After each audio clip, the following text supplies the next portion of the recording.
अभी तक हमने सिलेजिना की एक्सटर्नल मॉर्फोलॉजी और उससे संबंधित कुछ इंपॉर्टेंट जो क्वेश्चन थे उनके बारे में चर्चा की। अब हम इसकी एनाटॉमी की चर्चा करेंगे कि उसमें रूट की एनाटॉमी क्या होती है, स्टेम की एनाटॉमी क्या होती है ना।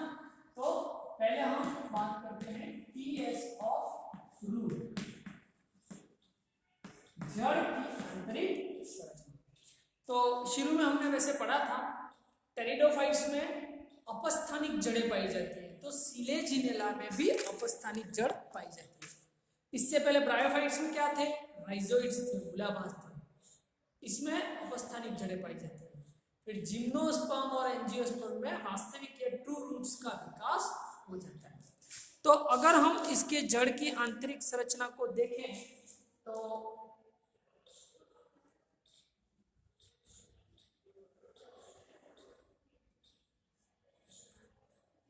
इस तरह से इसकी बाहरी परत होती है जिसको कहते हैं एपिब्लेमा। एपिडर्मिस नहीं, रूट की आउटर कवरिंग को एपिब्लेमा कहते हैं। इस पर कुछ रूट हेयर भी पाए जाते हैं। मूल रोग, ठीक है। फिर उसके नीचे वही बलफुट, कॉर्टेक्स,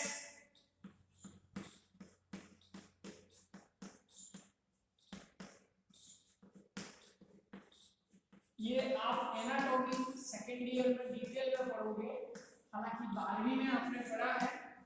सबसे बाहरी आवरण अधिचर्म, फिर बलफुट, फिर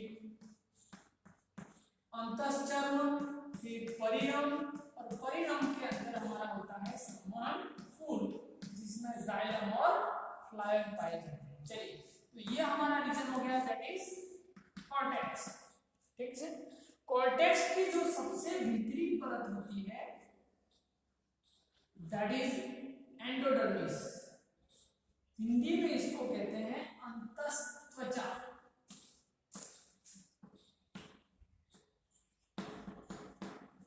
आपने कैस्पेरियन स्लिट्स के बारे में पढ़ा होगा, उसका संबंध एंडोडर्मिस से ही होता ना। अब हम बात करते हैं इसके स्टीलर सिस्टम।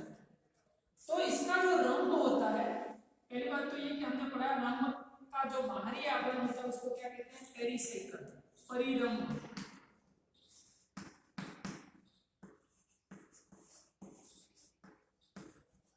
परिरंभ होता है। अब उसके मध्य का भाग, तो इसका जो केंद्रीय भाग है उसमें जाइलम होता है और बाहर की ओर फ्लोएम होता है। तो हमने पढ़ा है इस प्रकार के रंग को ठोस रंग कहते हैं।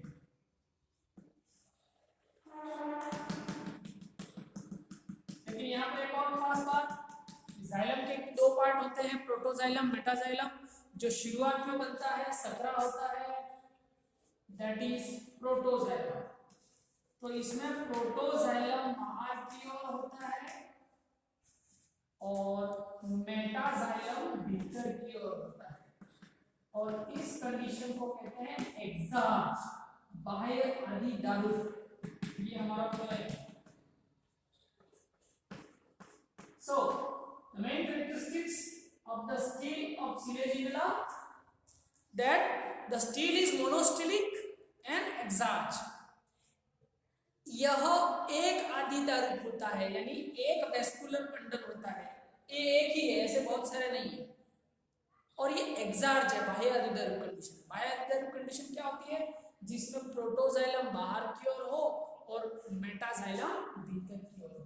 सेकेंड ईयर में पढ़ोगे, लेकिन शॉर्ट में बता देता हूँ। जाइलम दो तरह का होता है।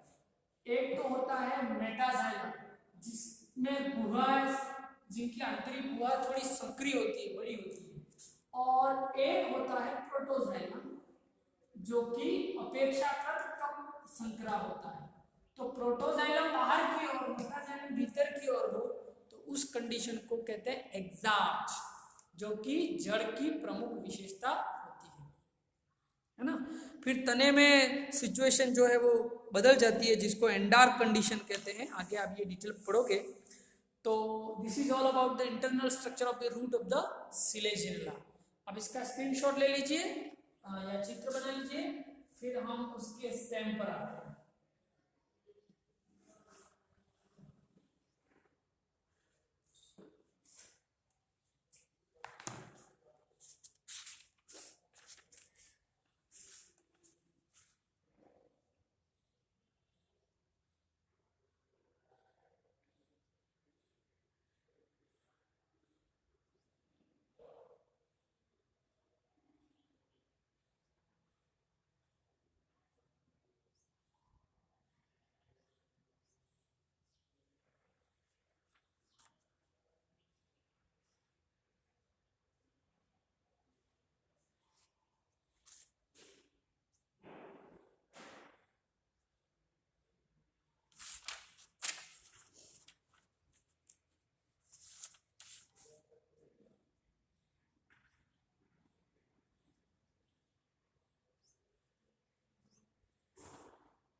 अब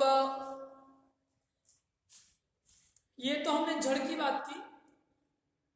आगे हमारा एक और अंग आएगा राइजोफोर। तो मैं थोड़ा सा बता दूं स्टेम को पढ़ने से पहले राइजोफोर के बारे में, कि राइजोफोर या मूलधर की आंतरिक संरचना भी अभी पढ़ेंगे, वो जड़ है या तना है। वैसे तो वो स्ट्रक्चर बाहर बनती है, लेकिन उसमें जड़ की विशेषता है, क्या मामला है वो पूरा देखेंगे। उसकी भी संरचना ऐसे ही होती है।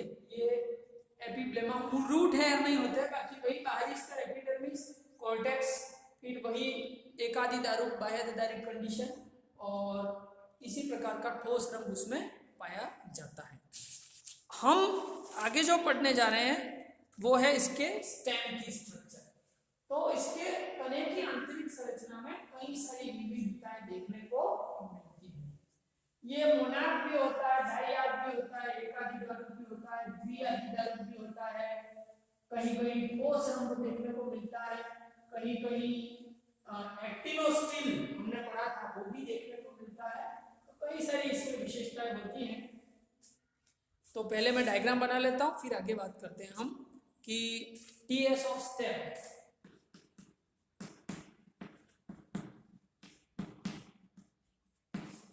चलिए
चलिए मैंने अभी एक सैंपल के रूप में ये डायग्राम बनाया है, इसको पूरा भरने में टाइम लगेगा, इसलिए मैं अभी शॉर्ट में बना रहा हूँ, आप केवल इसको समझिएगा।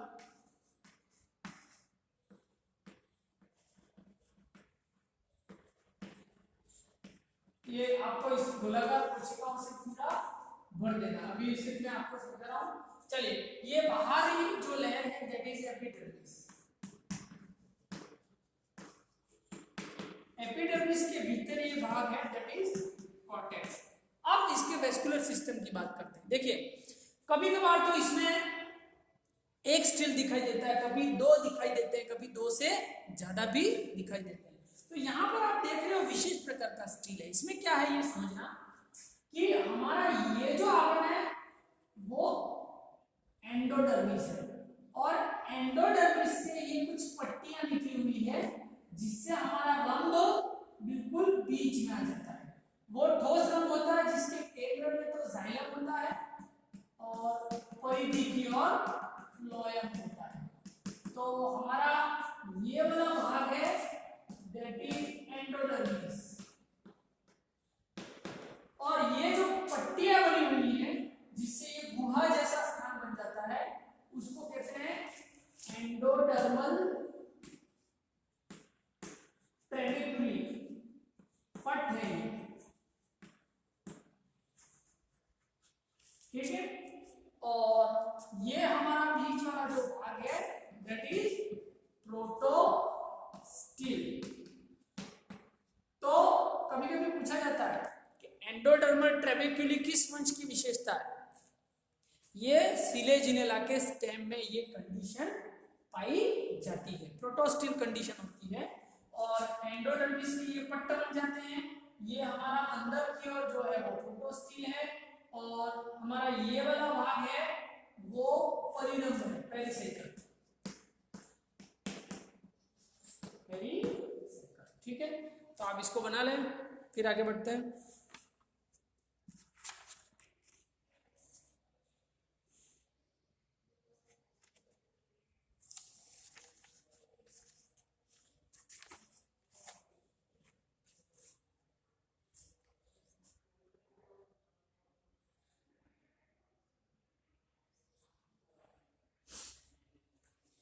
स्क्रीनशॉट ले लीजिए इसका।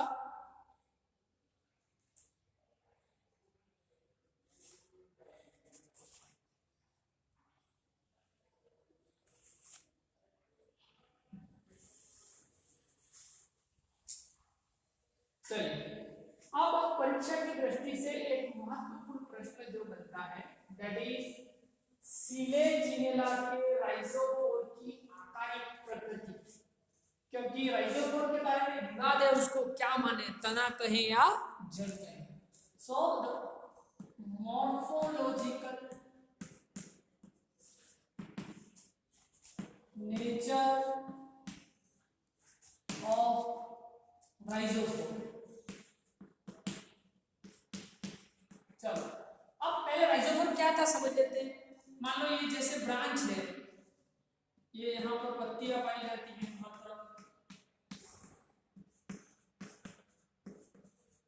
तो जहां पर ब्रांचिंग होती है वहां से एक धागेनुमा संरचना निकलती है जो मिट्टी की ओर जाती है, इसी को कहते हैं राइजोफोर। अब इसके बारे में विवाद है कि इसको कुछ साइंटिस्ट तो रूट कहते हैं, कुछ स्टेम कहते हैं। दोनों की बातें सुन लेते हैं फिर निष्कर्ष पर पहुंचते हैं।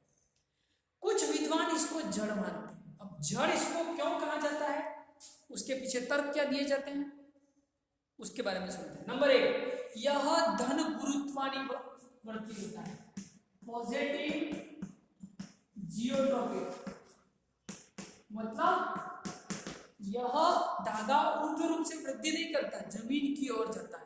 और ऐसी विशेषता किसकी होती है, जड़ों की ही होती है। दूसरी विशेषता, इन धागेनुमा संरचनाओं पर किसी भी प्रकार की पर्ण नहीं पाई जाती। तो ऐसा जड़ों में होता है। अगर हमारी ये एरियल ब्रांच होती, तना होता या शाखा होती तो उस पर पत्तियां पाई जाती। ये दूसरा पॉइंट है, इस पर किसी प्रकार की पत्तियां नहीं पाई जाती। तीसरा, इसमें मूल गोप और इसमें जो है मूल गोप की बात चलो बाद में बात करते हैं। इसका जो स्टेम है वो कैसा होता है, एकरंबी, इसका जो स्टिल एकरंबी और बाह्य अधिकारिक, यानी इसमें एग्जैक्ट संवर्धन पाया जाता है। स्टिल बाह्य अधिकारिक होता है और यह जड़ों की ही विशेषता होती है। तो आंतरिक संरचना भी ये दर्शाती है कि ये एक जड़ है। तो इसका धन गुरुत्वानुवर्ती होना, इस पर पर्णों का नहीं पाया जाना और इसके संवहन पुल का एक रंग भी और बाह्य अधिकारिक होना, ये विशेषताएं बताती हैं कि ये जड़ है। लेकिन कुछ साइंटिस्ट इसका अपोज करते हैं। उन्होंने तर्क दिया कि नहीं, ये जड़ नहीं है बल्कि ये तना है। अब उसके पक्ष में क्या प्रमाण है? पहला प्रमाण देखिए, इसकी उत्पत्ति बहिर्जात है। भाई जड़ तो भूमि के भीतर उत्पन्न होती है, भूमि के भीतर होती है, लेकिन ये एक वायव अंग है, बाहर शाखाओं पर इसकी उत्पत्ति होती है। दूसरा तर्क, प्रत्येक मूल में मूल रोम और मूल गोप, जैसे ये मूल है इसके शीर्ष भाग में मूल गोप नाम की संरचना पाई जाती है। क्या होती है कि जब जड़ें जमीन के भीतर जाती हैं तो उसमें घर्षण होता है, तो उसके ऊपरी भाग की रक्षा के लिए मूल गोप पाया जाता है। तो इसमें मूल गोप और मूल रोम नाम की संरचना नहीं पाई जाती, तो इसको कह सकते हैं कि हम ये एक तना है।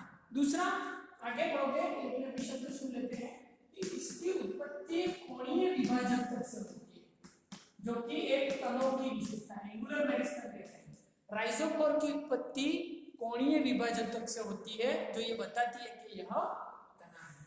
तो इन दोनों विभागों के बीच में कुछ साइंटिस्ट हैं जैसे गोबेल और पॉवेरी, उन्होंने इसको नाम दिया ऑर्गेन सुई जेनेरिस। इस शब्द का अर्थ होता है कि राइजोफोर को न हम जड़ कह सकते हैं न तना कह सकते हैं, ये बिल्कुल ही अलग तरह की संरचना है, और ये मत प्रचलित किया था गोबेल और बोवर ने। तो परीक्षा की दृष्टि से बहुत ही महत्वपूर्ण प्रश्न है सिलेजिनेला के राइजोफोर की आकारिकीय प्रकृति, बड़ा प्रश्न बनता है, आप इसको जरूर याद करें। अब इसके रिप्रोडक्शन को अगले वीडियो में पढ़ेंगे।